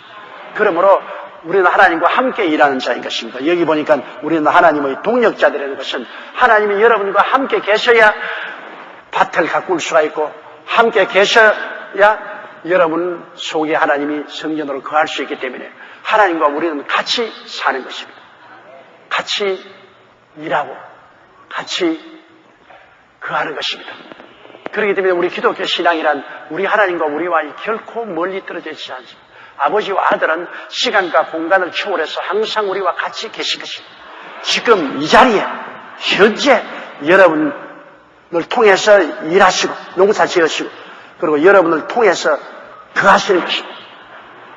여러분을 통해서 하나님은 매일매일 인간 농사를 지으시는 것입니다. 영혼 구원의 농사 짓고 또 여러분 개인으로 봐서도 예수님 십자가 보혈로 주신 오중보험과 삼중축복을 통한 농사도 지어야 되죠. 용서, 죄 용서하는 의롭다함 열매도 맺어야 되고 성령 충만과 거룩의 열매도 맺어야 되고 화평과 기쁨과 소망과 질병의 치료와 건강의 열매도 맺어야 되고 그리고 또 축복의 열매도 맺어야 되고 영생복락의 열매도 맺어야 되고 여러분 통하지 않고 하나님이 어떻게 그런 열매를 맺습니까? 천사를 통해서 그런 열매 못 맺어요. 여러분을 통해야 비로소 죄 용서받는 열매도 맺게 하시고 성결의 열매도 맺게 하시고 치료의 열매도 맺게 하시고 축복의 열매도 맺게 하시고 부활과 영생의 열매도 맺게 하는 것은 여러분 통해야 돼요. 여러분이 바로 하나님 그리스도를 통해서 이루어진 구속의 열매를 맺게 하는 밭이요. 그렇기 때문에 하나님은 여러분을 통해서 열매 맺기를 간절히 원하시는 것입니다. 하나님은 나 같은 사람 생각하겠느냐? 생각하고 말고요. 농부인 하나님이 밭이 필요하지요. 열매를 맺어야지요. 여러분이 열매를 맺고 많이 맺으면 하나님께서 영광을 받을 것이요. 참 예수님의 제자가 되지 않습니까? 그러므로 영혼이 잘됨같이 범사에 잘됨에 강건하고 생명을 얻되 넘치게 얻는 열매를 맺는 것은 하나님의 뜻인 것입니다. 그 열매를 맺기 위해서 여러분은 단호한 각오와 결심으로 기도를 해야 돼요. 하나님은 여러분을 통해서 열매 맺으려고 하실 때 여러분이 믿고 순종하고 기도해야 되는 것입니다. 믿고 순종하고 기도하지 아니하면 하나님이 열매를 맺을 수가 없잖아요. 단호하게 믿고 순종하고 기도를 계속하는 여러분 되시기를 바랍니다. 그 다음 10절요. 내게 주신 하나님의 은혜를 따라 내가 지혜로운 건축자와 같이 틀을 닦아두매 다른 이가 그 위에 세우나 그러나 각각 어떻게 그 위에 세우기를 조심할지. 내게 주신 하나님의 은혜를 따라 바울 선생은 사도로서의 하나님의 은혜를 주시지 않습니다. 하나님이 은혜를 받아야 하나님의 사역을 할 수 있습니다. 하나님의 은혜를 받지 않고는 하나님의 사역을 못하지 않아요. 은혜를 받아야 돼요. 그 하나님의 은혜를 주시면 혹은 사도요, 선지자요, 혹은 복음 전환자요, 교사요, 목사와 같은 성직의 은혜도 하나님이 알아서 주시는 것입니다. 그 이외에 여러분 복음 전도자, 무슨 구원면하는 자, 가르치는 자, 다스리는 자, 구제하는 자 이런 것도 다 하나님 은혜가 임하여 그렇게 되는 것입니다. 여러분 예수 믿기 전에는 그렇지 않다가 복음이 하나님 예수를 믿고 은혜를 받자 여러분 생애 속에서 새로운 사역이 열리는 것을 종종 느낄 수 있습니다. 많은 우리 교회 옛날에 지역장이나 부역장들이 예수를 믿고 은혜를 받고 난 다음 주의 종이 된 사람 많잖아요. 우리 교회 여전도사님들 거의 다 우리 교회 출신의 지역장, 부역장으로 있다. 은혜를 받고 하나님의 종으로 소명을 받고 나와서 주의 종이 된. 그와 같이 은혜가 우리를 변화시키는 것입니다. 은혜를 받으면 마음에 하나님의 큰 변화의 역사가 되어요. 은혜가 충만하면 부드러운 사람들이 돼요. 마음도 부드럽고 삶도 부드러워져요. 그런데 바울 선생은 내게 주신 하나님의 은혜를 따라 지혜로운 건축자와 같이 틀을 닦아두며 이 하나님의 교회를 세우는 터전은 정말 지혜롭게 터전을 닦아야 돼요. 이 틀을 아무나 마음대로 닦을 수가 없어요. 왜냐하면 하나님의 교회를 닦는 터는 바로 예수 그리스도이기 때문인 것입니다. 그리스도가 아니고는 하늘나라는 세워지지 않아요. 근데 예수 그리스도의 터전을 닦을 때 굉장히 지혜롭게 터전을 닦습니다. 저는 순복음 교회라는 이 교회를 세울 때 이 터전을 오중복음과 삼중축복이라는 하나님의 지혜를 가지고 터전을 닦은 것입니다. 장로교에서는 하나님의 그 예정론을 가지고서 틀을 닦은, 성결교에서는 성결함을 중심으로 해서 틀을 닦았습니다. 하나님이 주신 지혜대로 틀을 닦아야 돼. 나에게 주신 하나님의 지혜는 예수 그리스도의 십자가의 대속을 통한 오중복음과 삼중축복으로 틀을 닦아라. 그래서 그 틀을 닦았지. 구원의 복음, 성령 충만의 복음, 치료의 복음, 축복의 복음, 재림의 복음, 이 오중복음, 영혼이 잘됨같이 범사에 잘됨에 강건하고 생명을 얻되 넘치게 얻으려 하는 삼중축복, 오중복음과 삼중축복이라는 이 틀을 닦았어. 그 틀 위에서 우리 순복음교회가 자란 것입니다. 물론 이거 전부 다 성경에 있는 말씀이죠. 그러나 설계를 할 때 지혜롭게. 그래서 저나 저희 교회 출신한 제자들은 어느 곳에 가나 교회를 세울 때 오중복음과 삼중축복이라는 터전을 닦고 그 터전 위에 교회를 세웁니다. 그리고 그 건물들이, 교회란 건물들이 잘 지어져요. 건물은 사람들이 모여서 되는 것입니다. 오중복음과 삼중축복의 터전 위에 세우니까 사람들이 많이 모여와서 훌륭한 그리스도의 몸된 교회가 이루어가게 된 것입니다. 내게 주신 하나님의 은혜를 따라 내가 지혜로운 건축자와 같이 틀을 닦아두며 다른 이가 그 위에 세우나 각각 어떻게 그 위에 세우는을 조심할지라. 이제 틀을 닦아놓는데 틀을 닦아놓고 난 다음에 그곳에 와서 이제 하나님의 교회를 세웁니다. 세우는 것은 이제 말씀을 전가하는 거죠. 계속해서 말씀을 전가하는 거죠. 좋은 터전을 세워놓고 그 다음에는 계속해서 성도들을 특별로 이끄는 것입니다. 그게 조심해야 돼요. 왜냐하면 그 좋은 터전을 세워놓고 난 다음 그곳에서 인본주의 철학이나 인간의 지식이나 총명이나 인간의 역사나 이런 것 가지고서 무슨 사회교육원 같이 이렇게 교회를 지어가기 시작하면 낭패나죠. 틀을 잘 닦아 놓았으면 그 터전 위에 교회도 잘 세워야 돼요. 그런데 이제 여기 보면 바울 선생이 그걸 말하고 있는 것입니다.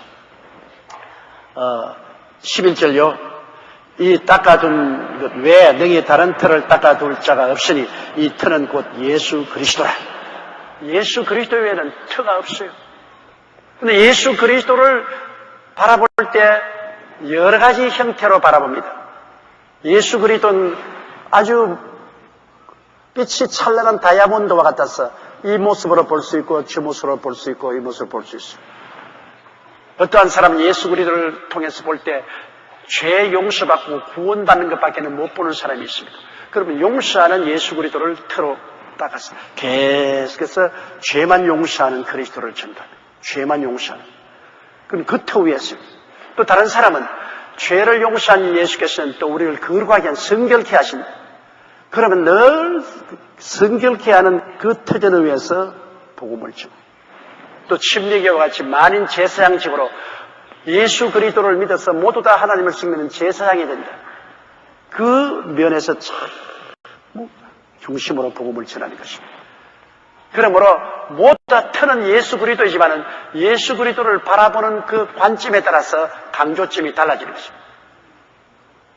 그러나 아까 제가 말한 것처럼 우리 교회는 예수 그리스도를 바라보되 십자가의 대속의 오중성을 바라보고 십자가 대속 그것을 터로 닦아서 결국에는 세우는 건물은 영혼이 잘 되고 범사에 잘 되며 강건하고 생명을 넘치게 얻는 사람들로 건물을 세우는 것입니다.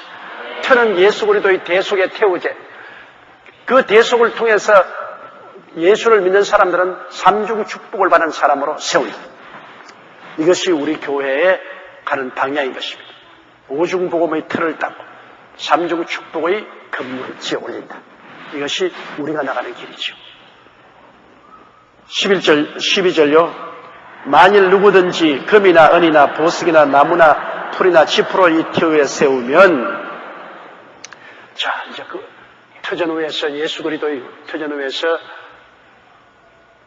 집을 세웁니다. 그리스도의 복음을 전가하는데 어떠한 사람은 금으로, 다른 사람은 은으로, 보석으로, 또 다른 사람은 나무나 풀이나 지푸로 세웁니다. 금이나 은이나 보석은 여러분, 이것은 장구하게 가지 않아요. 불이 타지 않습니다. 사라지지 않지요. 제일 귀한 것이 금이나 은이나 보석인데요. 금이나 은이나 보석은 여러분 쉽게 얻을 수가 없습니다. 금이나 은이나 보석은 깊이 파헤쳐야 돼요. 땅을 파고 들어가서 그것을 취해서 그걸 또 가공해야 돼요. 금이나 은이나 은은 불도가니에 넣어서 가공을 해야 되고 보석은 또 깎아야 돼요. 그러므로 그리스도 예수의 터전을 쌓아도 그곳에 목회를 잘하기 위해서는 금이나 은이나 보석으로 목회하기 위해서는 깨어져야 돼요. 주의 종이. 깨어지지 않고서 세상 사업하는 식으로 목회는 절대로 안 되는 것입니다. 왜? 땅을 파고 들어가지 않고는 금이나 은이나 보석을 캐낼 수가 없습니다. 그러므로 금이나 은이나 보석을 캐내기 위해서는 땅을 파고 들어가야 되는데 그것은 다른 땅이 아니라 자기 가슴의 땅을 파고 들어가야 돼요. 자기 가슴의 땅을 파고 들어가서 그래서 그것을 캐내가지고서 재련해야 돼요. 불같은 시험, 환난을 통해서 재련내고 깎아내야 돼요. 이렇기 때문에 주의 종이 되고 많은 영혼을 구원하고 그리스도의 몸된 교회를 세우기 위해서는 많은 시험과 환난과 고통을 통해야 되는 것입니다. 이렇기 때문에 자기 걸어온 길을 되돌아보고 다시 그 길을 걸어오라면 못 와요. 저는 제가 44년째 하고 있지만은 너 지금 66살이지만 나 다시 너를 20대로 돌려줄 테니까 이 길을 도로 걸어오너라 하면 나 안 해요. 빨리 천당 가는 게 낫지. 왜? 모르고 걸어왔지. 알고는 이 고통과 이 괴로운 길을 걸어올 수가 없어요. 적은 교회를 목회하는 사람은 적게 깨어진 사람이 합니다. 큰 교회를 목회하는 사람은 크게 깨어져야 되는 것입니다. 골이 깊어야 산이 높습니다. 여러분, 낮은 들판을 보면 언덕도 낮지 않아요. 깊은 골이, 산이 높지 않아요. 난 예수 믿기 전에 그것을 알았습니다. 왜냐하면 우리 집에서 일하는 상숙이라는 일하는 처녀가 있었어요. 옛날에는 너무나 가난해서 밥만 먹여주면 와서 이랬는데 우리 집은 그때 좀 잘 살았기 때문에 저 시골에 있는 처녀가 지금 생각해보면 13살이나 4살쯤 된 처녀 같아요. 우리 집에 와서 우리 어머니를 도와서 설거지도 하고 밥도 짓고 하는. 우리하고 같이 방에서 있었습니다. 그래 달빛이 휘영청 밝은 날에 되면은 언제나 자다가 일어나서 문을 열고 툇마루에 앉아서 울어요. 그게 어머니가 보고 싶죠. 고향을 떠나서 나무 집에 가서 일하니까.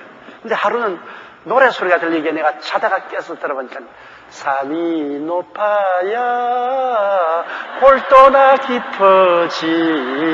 그래서 노래를 불렀어요.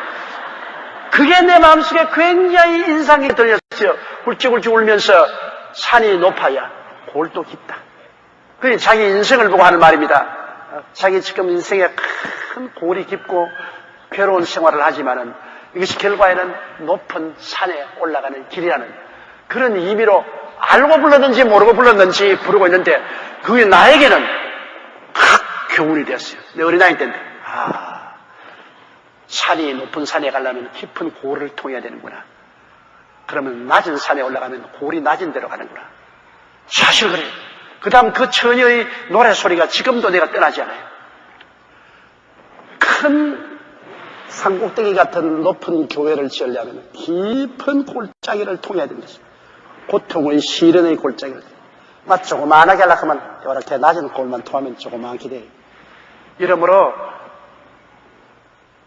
주의 종들이 큰 꿈과 환상을 가지고 목회를 하려고 한 사람이 내게 와서 조 목사님, 나는 여의도 순복음보다 더 큰 교회를 세울 꿈을 가지고서 나갑니다. 기도해 주십시오. 근데 말합니다. 참 좋은 꿈이다. 가자. 근데 그 다음 이야기는 안 합니다. 네가 얼마나 죽어야 되는 것을 모르고 하는 소리다 지금. 얼마나 깊은 고를 지나면서 파헤쳐지고 시험과 환난의 두한이 속에 들어가서 녹고 변화되어야 그런 목회를 할 수 있다. 어느 주의 종이라도 여러분 큰 목회를 하는 사람 물어보세요. 그 앞에 보이는 화려한 모습 뒤에는 얼마나 많은 눈물의 골짜기를 지났다는 것을 여러분 곧 들으실 것입니다. 이러므로 금이나 은이나 보석 같은 목회를 하려면 깊이 파헤쳐 들어가고 재련해야 되고 깎아야 돼요. 그 아픔을 겪어야 되는 것입니다. 금은 뭡니까? 금은 사랑 아닙니까? 여러분 사랑을 어떻게 합니까? 내가 깨어지지 않은 사람은 사랑 못해요. 깨어지지 않은 사람은 자기만 알지 남을 사랑할 줄 몰라요. 많은 시험과 환난을 통하여 깊이 깨어진 사람은 남을 깊이 이해하고 동정하고 사랑할 수가 있는 것입니다. 이 금 같은 목회를 하나님의 사랑이 넘치는 목회, 은 같은 목회는 성령의 은사가 충만한 사람입니다. 여러분 성령의 은사를 받고 그 은사를 실천하는 것도 많은 금식과 기도 이외에는 성령의 충만과 은사를 받을 수 없지 않아요. 많은 금식하고 기도하고 부르짖고 하나님의 성령의 은사를 받아서 은 같은 목회는 그 다음 보석 같은 것은 물론 내가 그렇게 많이 깨어지지 않고 파헤치지 않고 또 시험과 환난을 안 통했다 하더라도 많이 연단받아 섬기는 사람이에요. 많은 연단을 받아 자기 고집이 깨어지고 하나님이 원하시는 모습으로 아름답게 변화되어서 섬기는 사람입니다. 그러므로 금이든지 사랑으로 목회하든지 성령의 은사를 가지고 하든지 그렇지 않으면 봉사하는 열심을 가지고 하든지 다 이는 자기 희생의 터전 위에서 이루어지는 것입니다. 그러므로 주의 사업을 희생의 터전 없이 하려고 하는 것은 그건 안 됩니다. 나무나 풀이나 지푸라기는 안 파헤쳐도 돼요. 땅 위에 자연적으로 발생해서 나무가 자라고 풀이 자라고 지푸라기가 자라요. 그러나 불 붙이면 다 타버리고 없애버려요. 그건 뭐냐? 그거는 인간적인 지혜와 지식과 총명인 인간의 수단과 방법으로 목회하는 것을 말하는 것입니다. 이것은 세상에서 나온 것으로서 하나님 앞에서 깨어지고 파헤쳐지고 연단받고 변화받아 성령의 말미암은 사랑과 성령으로 말미암은 은사와 성령으로 말미암아 변화된 인격을 가지고 사는 목회가 아니고 그는 하나님의 성령의 역사, 하나님과의 깊은 관계가 없이 그냥 연구 많이 하고 공부 많이 해가지고서 인간의 철학과 지혜와 지식과 총명으로 하나님 나라 교회를 세우는 것은 이거는 나무나 풀이나 짚으로 세우는 것입니다. 이건 독일 교회와 같아요. 영국 교회와 같아요. 인본주의가 들어와서 인간적인 신학을 가지고서 철학을 가지고서 목회해서 다 불타버렸어요. 교회마다 텅텅 비었어요. 구라파 교회는 전부 다 교회당 건물 관광지가 되어 있지 내용은 없어요. 텅텅 비었어요. 나무나 짚이나 풀은 시대를 따라서 이미 벌써 불타버리고 말았어요. 성령의 역사가 있어서 정말 깨어지고 회개하고 연단받고 변화받는 그래서 금이나 은이나 보석 같은 그러한 것으로 교회를 세운 교회는 오늘날 어디 가도 왕성하게 자라고 영원히 구원받고 하늘나라의 영광이 나타나고 있는 것입니다. 자, 13절 보십시다. 각각 공력이 나타날 터인데 그날이 공력을 밝히리니 이는 불로 나타나고 그 불이 각 사람의 공력이 어떠한 것을 시험할 것입니다. 하나님의 심판의 날에 하나님의 심판의 불로서 우리 공력을 태웁니다. 구원은 여러분 믿음으로 구원받아요. 구원은 예수님의 공로를 의지해서 믿음으로 구원을 받지만은 상급은 우리의 행위로 받는 것입니다. 그렇기 때문에 뭐 누구든지 주의 이름을 부르면 구원은 다 받죠. 그러나 하늘나라에 올라가서 상급이 여러분 무척 다릅니다. 하늘에 해의 영광이 다르고 달의 영광이 다르고 별의 영광이 다르고 별과 별의 영광도 다르다. 여러분 하늘나라에 올라가서 여러분 우리가 부활할 때 부활의 영광이 어떠한 사람은 태양과 같이 빛나고 달과 같이 맑게 빛나고 어떠한 사람은 별같이 반짝하고 어떤 것은 개똥벌레같이 반짝하고 없습니다.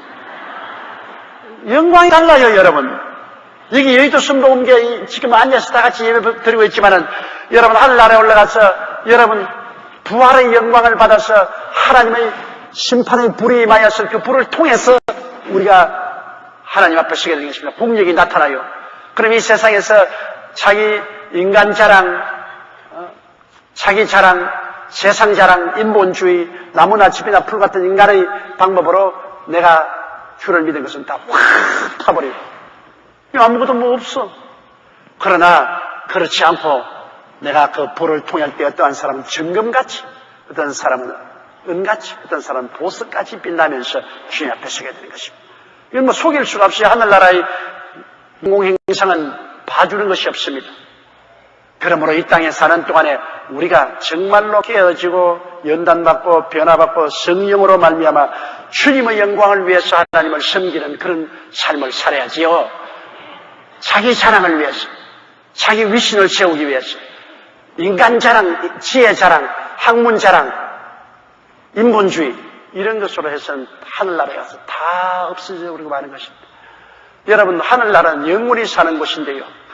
영원히 사는 곳에 들어갔을 때 우리의 영광의 천차만별이 얼마나 차이가 납니까? 다 같이 하늘에 있지만은 해, 달, 별과 별의 분별인 것처럼 우리 영광의 광채가 다 그렇게 분별이 있으니 이 세상에 좋은 옷 입어도 기분이 좋은데 하늘나라의 그 영광이 찬란하면 얼마나 더 큰 행복이 넘칩니까?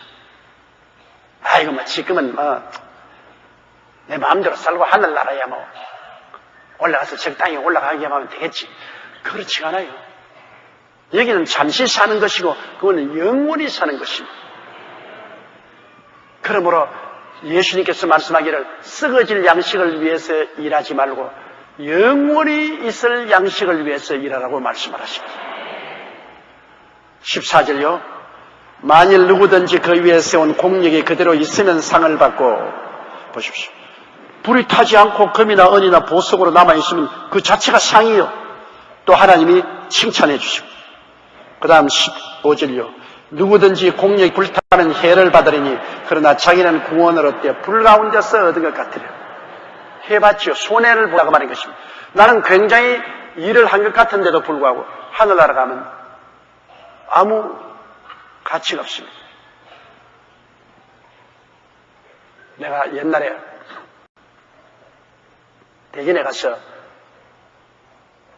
복음을 전했는데 그 목사님이 제가 이런 이야기를 해요. 새로 지은 좋은 콘크리트 건물로서 훌륭한 교회였어요. 그 목사님이 이 교회를 지은 내력을 내가 이야기하겠습니다. 그래서 그럼 이야기하십시오. 우리 교회 장로님이 계신데 굉장히 부자였어요. 그 장로님 혼자라도 이 교회를 지으시는데 굉장히 장로님이 깍쟁입니다. 그리고 오면 목사들을 박대하고 목사를 쫓아내고 많이 쫓겨난 이후에 내가 들어왔는데 그 장로님이 얼마나 가혹하게 대하는지 눈물을 많이 흘렸다. 그런데 우리 교회에 아침마다 와서 일하는 나이 많은 집사님이 계신데 할머니인데 이건 뭐 아무도 알아주지 않는데 와서 그때는 교회 내에서 장작을 떼었지 않습니까? 화로에 전부 죄다 치고 나무로 새나무 갖다 넣어놓고 그 다음 교회 다 청소하고 돌보는데 그 교회 사찰 다니고 돈도 받지 않은데 그 집사님은 와서 그렇게 일하는 그 집사님이 이렇게 수고했을 때니까 아이고 나는 학문도 없고 지식도 없고 능력도 없어서 내가 할 수 있는 내 몸 들여 수고 들여 그리스도의 몸을 위해서 일할 수 있는 특권을 간 것이 얼마나 고맙냐고. 이래서 그냥 하루도 쉬지 않고 그는 교회를 위해서 열심히 교회를 반절하게 했다. 그런데 그 할머니도 세상을 떴고 자기가 이제 목회하는데 그 장로님이 병이 들었어요. 뭐 온갖 좋은 의사를 다 부르고 온갖 좋은 약을 다 쓰고 해도 안 되고 뭐 세상을 떴어요. 그래서 장례를 지으려고 3일장을 지으려고 다 해놓고 준비하고 있는데 이틀 만에 이 영감님이 살아났어요. 완전히 죽어서 이미 장례 지으려고 옷도 다 갈아입히고 염도하고 그러다는데 아이 덮어놓은 이 보가 흔들흔들 자꾸 흔들흔들 하더래요. 이 죽은 시체에 덮어놓은 보가 왜 흔들거리냐고 보니까 그냥 자기 손으로 코막부터 다 뽑아버리고 귀막부터 다 뽑아버리고 살아서 벌떡 일어났어. 일어나면 두 말 떠나고 자식들 보고 너희들 이리 오너라. 저 시내에 있는 빌딩도 팔고 저 농촌에 있는 땅도 팔고 다 팔아가지고서 당장 교회를 지어라. 당장 이 교회 지금 설계하는 대로 교회를 지어라. 재산 다 팔았어. 그러니까 자식들은 아버지가 죽었다가 살아니까 돌아온 줄 알고 아버지 왜 이러십니까? 너무 자식들아 무조건 하고 내 명령에 순종하라. 당장 빌딩도 팔고 땅도 다 팔아서 교회를 지어라. 그래서 사람들이 어떻게 되는지 몰라서 있고 목사님은 막 너무 좋아가지고서 이거 웬 떡이냐 말이야. 할렐루야를 하는데 그 영감님 말이 자기가 죽었는데 천사들이 와서 데리고 주님 앞에 섰답니다. 그래 주님이 잘로 오너라. 이제 네가 살 집으로 가자. 그래서 자기는 장로니까 하늘나라 가서 장로 잡게 버젓한 곳에 갈 줄 알고 끝이 없는 맨션이 있는데 그 가는데 입구에 가니까 어마어마하게 찬란한 금은 보화로 지은 맨션이 있는데 그 할머니 문패가 붙어 있거든요. 그 장로님이 보고 막 입이 이렇게 벌어졌어. 우리 교회에서 아무것도 아닌 그 늙은이 집이 이 정도 같으면 나는 이건 하늘나라 빌딩일 것이다. 내 집은. 그 할머니 집이 너무나 영광스럽기 때문에 감동을 했는데 그 다음 예수님이 데리고 간다 보니까 점점 집이 못해지거든요. 그래서 주님 길을 잘못 들은 것 같습니다. 왜 그걸 잘못 들었냐? 우리 교회에서 아무 자격도 없고 인정도 못 받는 그 할머님 집이 저기 아주 그렇게 좋은데 나는 그래도 교회에서 장로로서 교회를 치리하고 일을 열심히 했는데 내가 있는 집이 왜 점점 이렇게 판잣집 총 같은 이렇게 멀리 나가 시골로 내려갑니까? 이 사람아, 저 할머니는 정말로 이 땅에 살 동안은 금과 같이 은과 같이 보석같이 자기를 희생하면서 봉사했지만 너는 전부 너 자랑을 위해서 일했다. 네 장로라는 그 이름과 너 자랑과 너 칭찬을 위해서 일했기 때문에 네가 한 일은 모두 다 나무요 풀이요 짚이다. 그러니까 따라오너라 잔소리 말고. 그래 딸에게 천국 말죽거리 같은 데가 데리고 가가지고서 10% 만든 오두막집이 들어갑니다. 10% 만든 오두막집이 하나 있다. 여기 있어서 너는 영생토록 영원 몸토록 살 집이냐. 그만 그 자리에서 그냥 무릎을 꿇고 예수님 발을 끌어 주님 한 번만 기회를 주세요. 딱 한 번만. 내가 정말로 너무나 잘못 살았습니다. 내가 너무나 이기주의로 살았으니 딱 한 번만 기회를 주시면 내가 내려가서 내 있는 빌딩하고 땅 다 팔아가지고서 그리스도의 교회를 번뜩 지어놓고 그러고 난 다음 내가 주님 앞에 돌아오겠으니 한 번만 기회를 달라고 주님을 붙잡고 매달리니까 주님이 한참 서 계시더니만 천사를 보고 좋다. 이 사람에게 말미를 주어가지고서 내려가서 나의 교회를 세우고 돌아오도록 하라. 그래서 깨어났어요. 그래서 이 장로님이 독려해가지고서 빌딩 팔고 집 팔고 해가지고서 교회를 잘 지었어요. 세면 콘크리트로 잘 지었어요. 그래 짓고 난 다음 처음 부흥의 강사로 청한 것이 저였었습니다. 그래서 그 목사님이 그 이야기를 하고 너무나 감사합니다. 그래 그 장로님 좀 만나게 되니까 헌당식 하는 날 세상을 떴답니다. 교회 다 짓고 헌당식 하는 날 헌당하는 거 보고 난 다음에 이 장로님은 이제 내일 다 했다고 주님 앞에 간다고 천당 올라가죠. 보십시오. 똑같이 인생을 살았는데 그 할머니는 자기 명예를 위해서, 자기 자랑을 위해서, 자기 만족을 위해서 일한 것이 없고 전부 희생하고 봉사하기 때문에 그런 은이나 금이나 보석 같은 삶을 살았습니다. 이 장로는 모두 자기 명예를 위해서, 헌금을 좀 해도 자기 명예를 위해서, 자기 이름을 위해서, 자기 자랑을 위해서 날 좀 보소, 날 좀 보소, 동지 섣달고 본 듯이 날 좀 보소 하고서 이런 하나도 없이 나무요, 풀이요, 지푸라기였어. 결국에는 하늘나라에 오두막집 밖에는 들어갈 수 없었다는 그 이야기를 내가 직접 들었습니다. 여러분, 우리 천당에 올라가는 것은 예수님을 믿음으로 말미암아 공로로 올라가지만은 하늘에 올라가서 상급을 받는 것은 우리 행위에 따라오는 것입니다. 내가 정말 마음을 다하고 뜰 다하고 정성을 다하고 목숨을 다하여 주를 위해서 어떻게 섬겼는가, 이것이 여러분 하늘나라에 올라가서 여러분의 영광의 상급이 되실 것입니다.